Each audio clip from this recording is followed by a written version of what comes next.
Welcome to the William Faulkner Literary Awards Program. This competition began in 1997 on the 100th anniversary of Faulkner's birth. So here we are, 26 years later, celebrating his 126th anniversary. Over the years, we've added many categories in our own website. This year, we had entries from 41 states and 5 countries. On behalf of the William Faulkner Committee, I'm proud to say we will be honoring writers today in the category of novel, adult short story, one-act plays, poetry, high school student short stories, and our own New Albany Elementary School poetry. Welcome to all our guests and winners that were able to attend.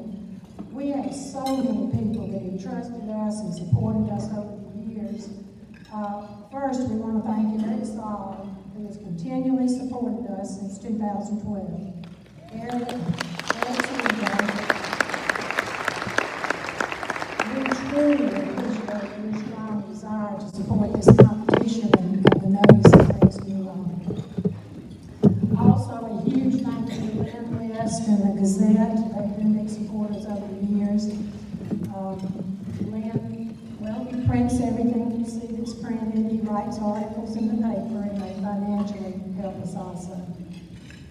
We thank the City of New Albany for financially allowing us to maintain our very own website, WilliamFaulknerLiteraryCompetition.com. This site gives all the competition rules, the past winners, it notices New Albany. There are lots of links in there, and it allows the entries to come in electronically. They can pay and send in their entries electronically. And then that, of course, leads to a huge thank you to Jill Smith and Janet Burris at the museum. Those entries come in through that website to them. And they've gotten the system down where we're able to get the entries to the judges within days of the deadline. Couldn't do it without that. Of course, we need to thank all of our judges. They're from different places, but they spend a good bit of time reading on these, and we really appreciate it. And another thing I want to mention, we have had several of our winners published, which makes me know the value of the judges we have. So, several organizations have helped financially toward the $6,000 in prize money that we yield to this. They are New Albany Pilot Club, Friends of the Union County Library, New Albany Century Book Club, and the Jungle Book Club. Thank you also to the Mississippi Arts Commission, who provided a grant to cover expenses of the William Faulkner Literary Fest, our months-long opportunity for speakers, music, exhibits, and events. The Mississippi Arts Commission is a state agency that serves the state by providing grants that support programs to enhance communities and celebrate Mississippi's cultural heritage. And a big thank you to Jill Smith, who can write a grant. She can do that. Thank you to several groups that have helped get this event together. The Museum Guild helped setting up the tables. We have 3 garden clubs in town that just walk in with these gorgeous arrangements. We also had some students from New Albany High School. Tracy Venisi has a group that she calls her Garden Dogs, and they did some of these arrangements also. We thank Tallahatchie Gourmet and Jeff Olson for our meal, and they also donate our winners' meals. Thank you to Paul Tate for our music. And also a big thank you to V&A Bank and Toyota Motor Manufacturing in Mississippi for your loyal and continued support. So you can see this is, as William Faulkner would say, this is our little postage stamp, and boy, we can do big things in this little postage stamp all over. William Faulkner said, "A writer must teach himself that the basest or lowest of all things is to be afraid. Be scared, but do not be afraid." As part of our yearly Faulkner Fest, we have a Rotary sponsors a poetry workshop for our Excel students, which are the 4th grade, Nina Beth Buchanan's 4th grade students. I can tell you I was there helping. They are not afraid. And they go back to their school and they have a little competition, and I'm going to invite Nina Beth to come up and share that with you and present some winners. Good afternoon, everyone. Displayed on the tables today are poems written and illustrated by New Albany Elementary 4th and 5th grade gifted students. My students and I are grateful for the opportunity to participate in this literary event every year. After attending a poetry writing workshop sponsored by the Rotary Club and conducted by published author and our known local tomato queen, Ms. Kelly Faulkner, but I wish she was here today, and retired gifted teacher, Mrs. Linda Everett, the 4th graders wrote haikus inspired by delicious tomatoes, courtesy of Mrs. Cauliflower, and by their visit to the museum. Some of the students wrote haikus on monarch butterflies, since we studied the monarch butterflies in our classroom before we visited the museum. The 5th grade students conducted extensive research and wrote a limerick on a famous Mississippian or a famous Mississippi landmark of their choice. I do hope you all have a chance to read the creative work of these budding writers. This is where it starts.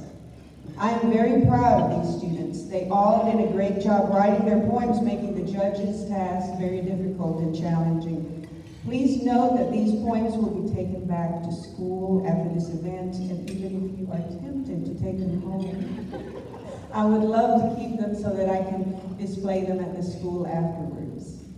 Here to read their poems are the winners of this year's poetry contest. The 4th grade student winners are Elliot Brockway, Ethan McElwain, and Will Metz. And 5th grade student winners are Eddie Bryant, Watson Hess, and Ellis Harden.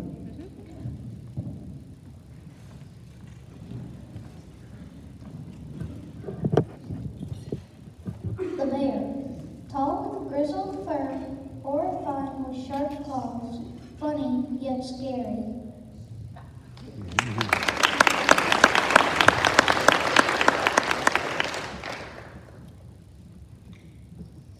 The library, relaxing it is, quiet, calm, gargantuan too, a room with books.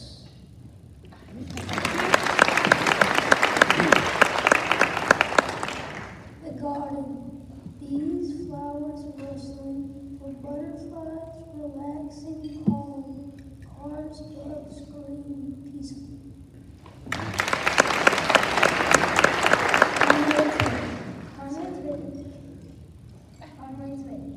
Conrad's Whitty, famous singer, hit a country music dinger.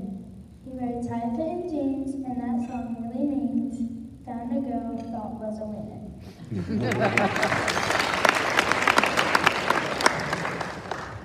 Tanglefoot Trail.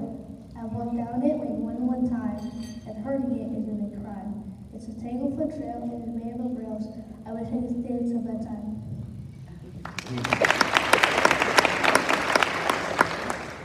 The monarch. Wings of yellow, orange, black, and red. Milkweed leaves their favorite bed. They don't live very long, but you still hear their song, flying back home without dread.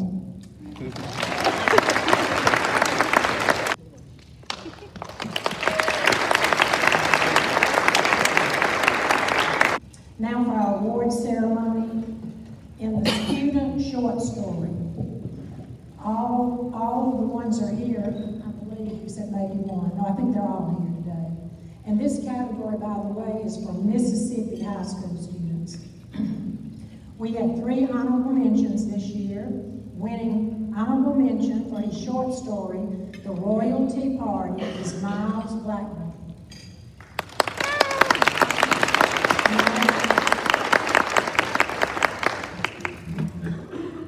Miles is a 9th grader at New Albany High School. His hobbies are drawing, acting, singing, and playing piano. He also reads a lot of scriptures and the Bible and holds himself to high standards. He plans to go into medical school. His teacher, go ahead, clap for him. teacher is Kathy Ball. If Kathy will stand today.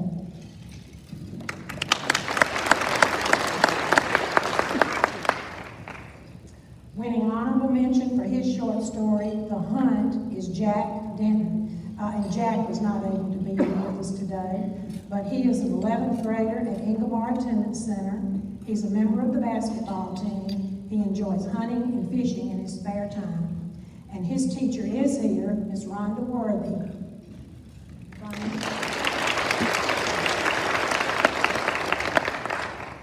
Another honorable mention is Jackson Robbins for his short story, Trek to Iuka. Jackson is 16 and attends Inglebar Attendance Center. He competes in school shooting sports competitions.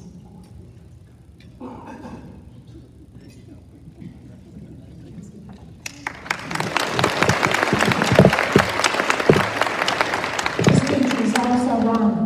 Go ahead and stand again, Rhonda. She's always so good about having her students participate in this event.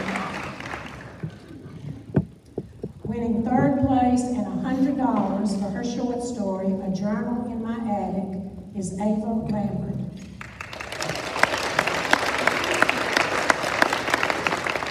Ava is from Silver Creek, Mississippi, which I had never heard of, and is a senior at Mississippi School of the Arts in Brookhaven. Ava has been crafting captivating narratives since the 8th grade. She believes that stories have the power to connect, inspire, and change lives. Ava's teacher is Dr. Nadia Alexis, who was here last year, if y'all remember, but she could not attend this year. But another teacher from the same school is here, Ms. Toby Lambert, if you'll stand. And she happens to be Ava's mother and has taught me. Winning second place and $150 for his short story, Mr. Black, is Joshua Clark.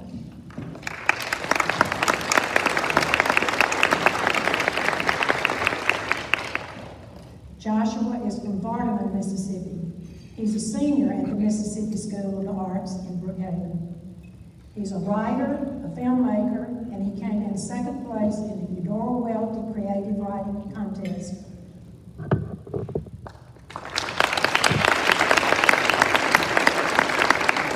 Dr. Nadia Alexis is his teacher also, but Miss Toby Lambert has taught him there also.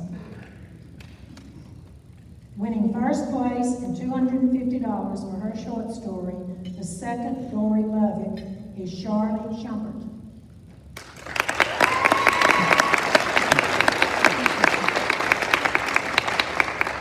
Charlie is from Morville. She's a musician and a poet who published her first book earlier this year. Do y'all see how young? She's a senior in high school and wants to major in journalism. And I want to mention that Charlotte was here last year. She won second in the poetry competition last year, which is not high school, it's open to everybody. Wow. So she's quite talented.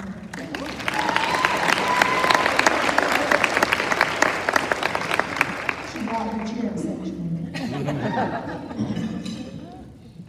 Her teacher is Courtney Schumpert.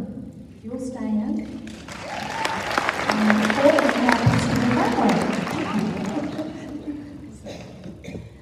In the adult short story category, the first honorable mention goes to Catherine Padmore for her short story, Jesus Loves Kebabs. Catherine could not be here today. She's from Melbourne, Australia. She's a fiction writer who teaches creative writing at the Latrobe University. Her short fiction and a novel have been recognized in Australian and international competitions. The next honorable mention, who is with us today, is Cindy McCraw Dirks for her short story, The Cats of Couture, if I said that correctly.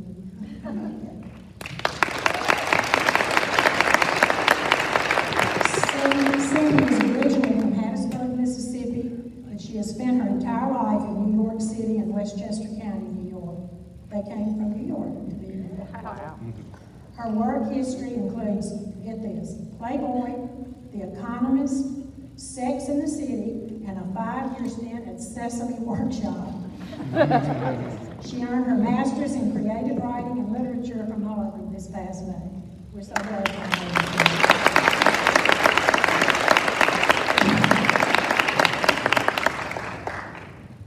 Winning third place and $200 for her short story, The Pet Shop, is Elizabeth Danning. She could not be with us today. Elizabeth is from Milwaukee, Oregon. She's published fiction in several journals. She has been a high school and adult education teacher in Los Angeles, Munich, Germany, and currently in Portland, Oregon. Writing has always been a way for her to try to make sense of the world and applaud our human spirit. Winning second place and $300 for his short story, Beauty Above All, is Mal King from Santa Paula, California. In his words, he's a 90-year-old hard of hearing veteran. He's retired from the Ventura County District Attorney's Office where he was chief investigator. Mal was raised in Mississippi and said he misses all except the chiggers. And he's a huge fan of our speaker today. He's pulled out his books and started reading them again. The first place winner is not here either. Winning first place of $600 for his short story, Go Gentle Into That Night, is Mark Havlick. Mark is from Indian Land, South Carolina. He retired from a corporate banking job in 2005 to devote himself to writing fiction, nonfiction, and poetry. He says he lives in a world where dreams and fantasies nest. He sees his characters as clearly as you can see someone who is walking next to you down the street. He says he writes because he must. In the one-act play category, sad to say none of these could be with us today. Winning honorable mention for his play, The Italian Wives Club, is Kenneth Robbins. Kenneth is from Ruston, Louisiana. His play had its premiere reading in Italy this past June as a part of an international arts festival. Winning honorable mention for her play, The Untethered Woman, is Cynthia Webb. Cynthia is from Helena, Montana. She's a published playwright, award-winning screenwriter, and wannabe bluegrass ukulele player. Her work experience includes public radio DJ, TV production assistant, and fire department EMT. Winning honorable mention for his play, An Atheist Prayer, is Tom Parks. Tom is from Midland, Texas. He was born in Meridian and has spent a long career as an educator, retiring as dean at Clemson University. He has written or edited several books, anthologies, and his short plays have been performed locally. In one of his emails, he said when he gets the doldrums, he picks up Faulkner's The Bear and reads it to get him back in a good mood. That's one of his books I can read and like.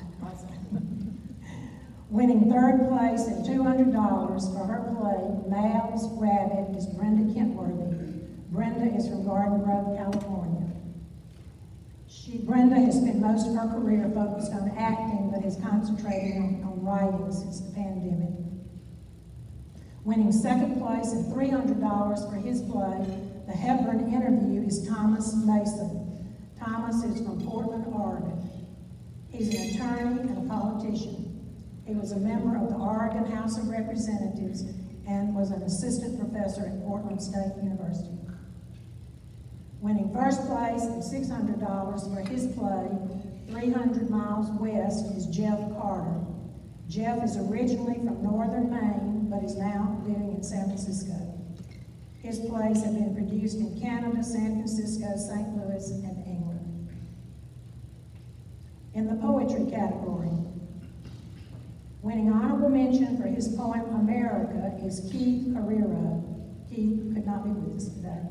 Keith is from southeastern Massachusetts. He started writing poetry in high school. He's passionate about writing science fiction, fantasy, and nonfiction. He wants to enchant, terrify, and hopefully entertain his readers. Winning third place and here with us today and winning $200 for his poems Saturday Matinees is Howard Brown.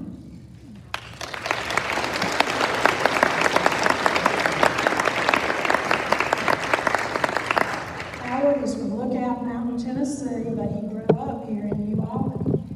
Now retired, he spent most of his professional career practicing law in Memphis. He's published 2 books of poems and has been a past winner at least 2 times. Howard, isn't that right?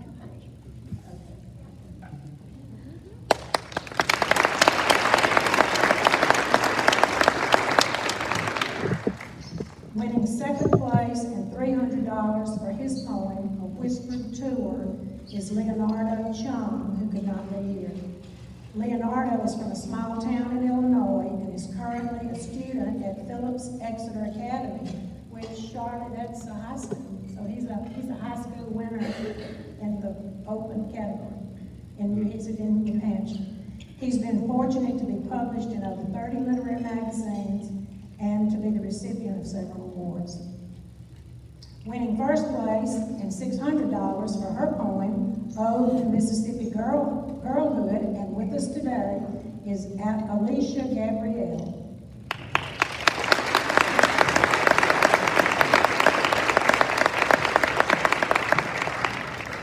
Alicia, originally from Bentonia, Mississippi, has trotted the globe from Morocco to the streets of New York and now calls Jackson, Mississippi her home. She has been a poet for 11 years and has received several awards. She has poured her heart into 2 self-published collections and the Poetry Chapbook. In the novel category, we did have 2 honorable mentions this year who could not attend. Winning honorable mention for his novel, The Devil's Jazz, is Vincent B. Chip Lococo.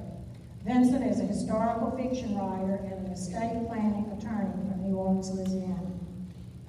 His love of music, stories, and of his Sicilian American heritage shines in all his novels, which have been ranked on Amazon as bestsellers and top-rated novels.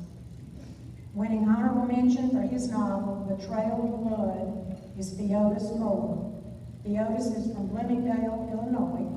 He spent 35 years in the insurance and financial services sector before retiring. When he's not writing, he loves to build things and let his mind run wild with potential storylines and plots. And on a side note, he couldn't come because he's part of a high security team for some diplomat, political diplomat. So I told him it's okay. Our winner in the novel category is here today, receiving $2,000 for his novel, Arkansas Black, is Alexander Blevins.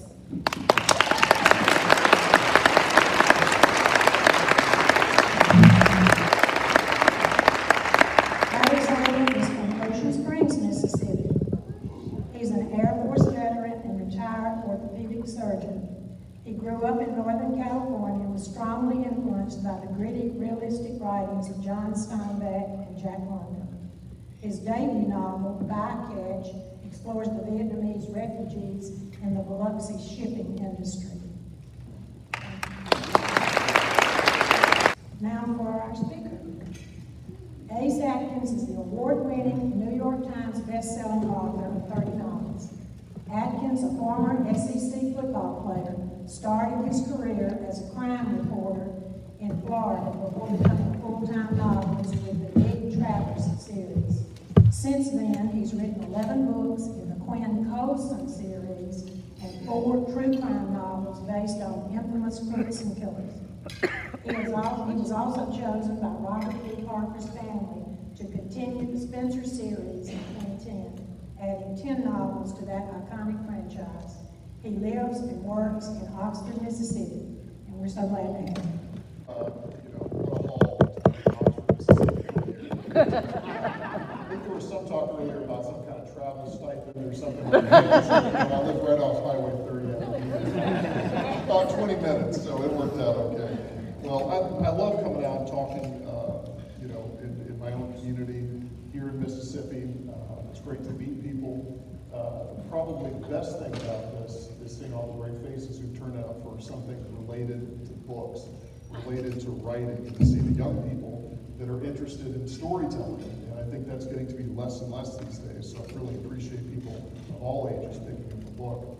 And then the other thing that's so great is later on tonight, when I'm talking to my wife, I said, do you know how many people came to hear me speak today?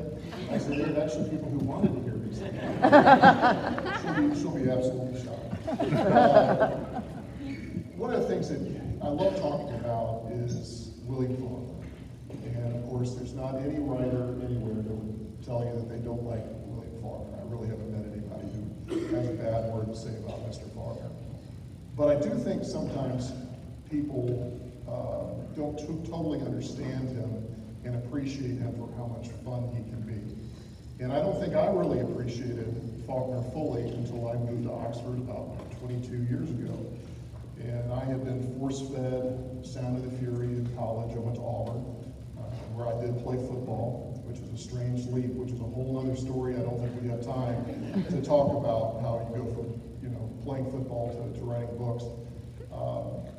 But I had always been interested in Faulkner, and then I spent my career as a newspaper reporter, and then ended up here in Oxford about 22 years ago. And I'll never forget this. I came to town. I was so excited to finally commune with all the great Southern authors. At the time I moved to Oxford, the great Larry Brown was there, the great Mary Hannah. There were still people around town that remembered Mr. Faulkner. It was not a distant memory. And I was also had a really terrible idea when I really committed to moving to Oxford to buy an old house and to fix up an old house. I thought it would be kind of like my Roanoke experiment. So I bought an old farmhouse, and I thought I'd get really into it. I brought out how-to books and all this stuff. And it ended up being like, for those of you of a certain age, remember the show Green Acres? It turned out to be very much like Green Acres. But I was out at Discount Lumber one day, and I bought my lumber and was coming through with my truck. And they always check your tags to make sure you didn't get any more lumber than what you needed. And there's an old guy sitting out there, sitting in a chair where all he did all day was check your tag. And in my passenger seat, there was a copy of Absalom. And he looks at the lumber, and he looks at me, and he says, "You reading that?" And I said, yeah, I'm reading that. He said, "That's interesting." He said, "I've always found the Unvanquished to be much more accessible." I said, "This is my kind of town." But I did go from there to really take a deep dive into William Faulkner and to find out really the primary reason I think that we all love books, we love reading, is it's supposed to be fun. And I think sometimes people forget that. I think sometimes you're force-fed things, you're told to read this because it's good for you or whatever, but I'll tell you what, William Faulkner is a hell of a lot of fun. And if you've never picked up Faulkner, pick up a copy of The Reavers. It's one of the most laugh-out-loud, funny books that you'll ever read about. It's about a young guy who's loosely based on Faulkner as a kid, steals an automobile, heads up to Memphis. And I can't not think about that book as I came into New Albany today as I passed Hell Creek, because there's a major section of that novel that takes place at Hell Creek, and I don't know if back in the day it was a really treacherous place to pass, especially with an automobile. It was very muddy, but there's a scene that actually is in the Steve McQueen film of The Reavers, and it's just those little touches of Mississippi in the real world I think that's how things came really into focus of how I ended up really loving Faulkner's work. The other thing that really brought things to focus too was he was the guy on the postage stamp. When you go to Oxford, you see the statue, and people always want to take funny pictures with him, and kind of an unaccessible kind of figure, somebody larger than life. But I was fortunate to get to know very well Dean Faulkner Wells, who was Mr. Faulkner's niece. And not just his niece, but her father had actually died in a plane crash before she was even born. So William Faulkner raised her. If you guys have ever read the book Pylon, which is about stunt racing airplanes, he actually died not too far from here. He died in Pontotoc in an airplane accident. But she was raised by William Faulkner. So it just kind of brought this 3D effect of getting into the real touchstone of who this guy was. And he was very funny. He had a great love of movies. He used to take Dean when she was a kid to the Lyric Theater in downtown Oxford to watch Charlie Chan. And I thought that was so great. You know, you think about this literary idol and famous guy, and what he really loved to do was to watch, you know, the Charlie Chan movies. He also apparently could be very stingy with his liquor. I know this is going to be a shock to many of you guys. This may be the only dry Faulkner event that I've been to. There's usually quite a, he did love his whiskey very much. And Dean told a story that I ended up writing about for a piece for the Wall Street Journal. Back in the 50s, Four Roses bourbon was a kind of a low-grade bourbon. Now it's considered a very high-end bourbon. It was bought by a Japanese company. Very expensive, $50 a bottle, and it's very good stuff. But in the 50s, it was considered the bottom shelf stuff. And William Faulkner really loved Jack Daniels. To him, Jack Daniels was the highlight. And so Dean remembers that anytime that there was company, that she called him Pappy. Pappy would go in the back and mix some cocktails for people. And she caught him one day pouring Jack Daniels into his glass and then putting it up and then reaching down under the sink and getting the Four Roses and pouring it for his guests. And she said, Pappy, what are you doing? She was like, shh, don't tell anybody. But I think the other thing that, you know, getting to know his work and seeing the places, and, you know, like crossing Hell's Creek today, but also being on the Oxford Square, seeing people that inspired his work, you know, you couldn't help but be drawn into the type of storytelling, which is that postage stamp that you always hear about. It was about writing about and learning about that postage stamp. And for me, you know, you can take on a big city, or you can take on, you know, your foreign travels, but there's so much, I don't have to tell any of you people here, more intrigue and strife and interesting stories in a small community than you probably can find in all of New York City. And I think that that's what inspired me so much to write these 11 books in a series about this place called Tippahawk County. And Tippahawk County, I wouldn't say this, you know, some people, because it was either, if they like the books, they appreciate it, but in some ways they might take offense at it, depending if, you know, which particular novel they had read. But it's really kind of Calhoun County. And if any of you spend any time in Calhoun County, I love Calhoun County, but I love it because it's kind of like going to the Old West. And there's all kinds of fascinating stories of, you know, people that have crossed each other, you know, even kind of shootouts. And I was doing a book event with, you know, the library there, and Greg Collin, the sheriff, showed up there. And my character that I write about in my books is named Quinn Colson. And he showed up and he said, I guess I'm Quinn Colson. He said, and I said, did you recognize this Calhoun County? He's like, yeah, this is Calhoun County. He knew the people outside. But I really do, talking to those people that are, you know, they're writing stories, is getting out in your community to talk to people and learn about, you know, what's going on in your own backyard.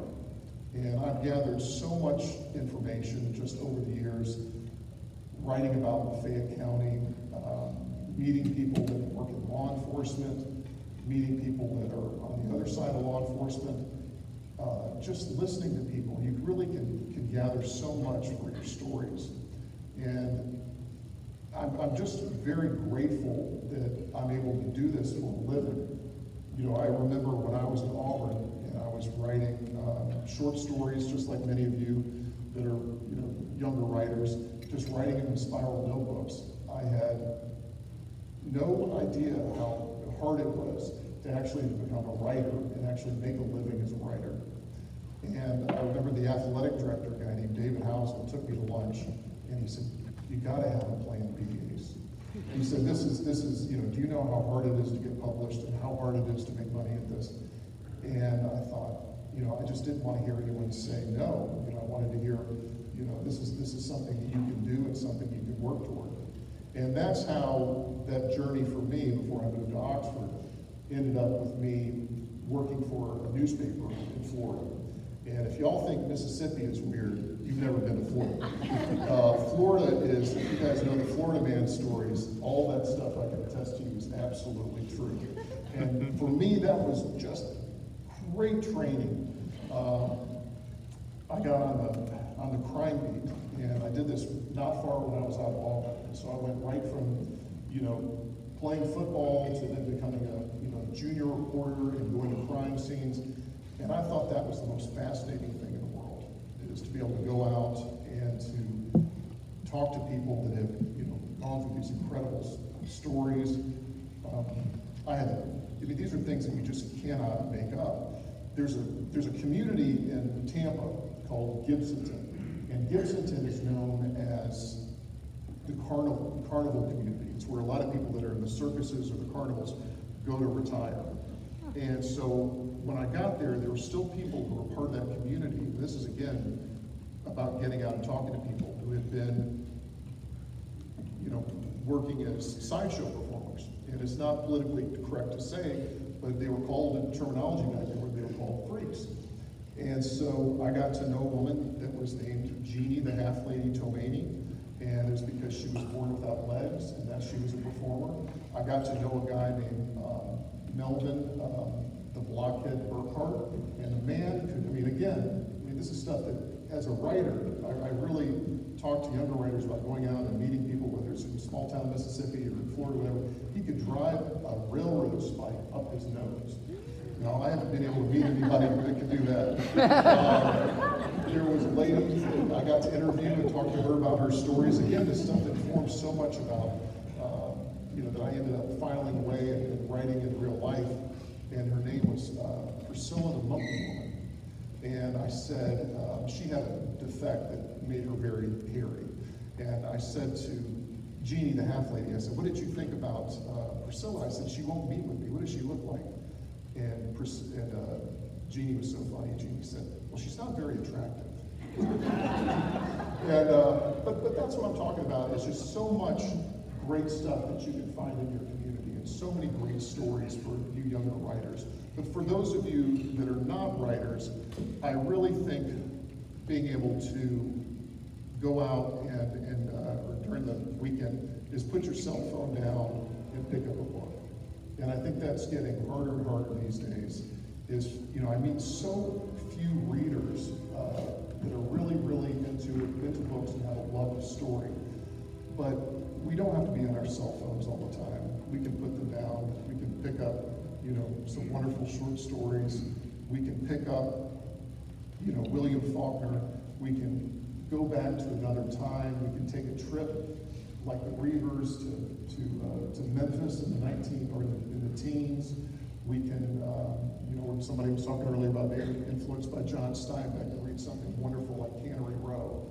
And I think that that's what my love of reading and of writing and reading really comes together, is I think it gives some type of empathy towards different kinds of people and different walks of life, and experiencing things in your own life that maybe you would not have had.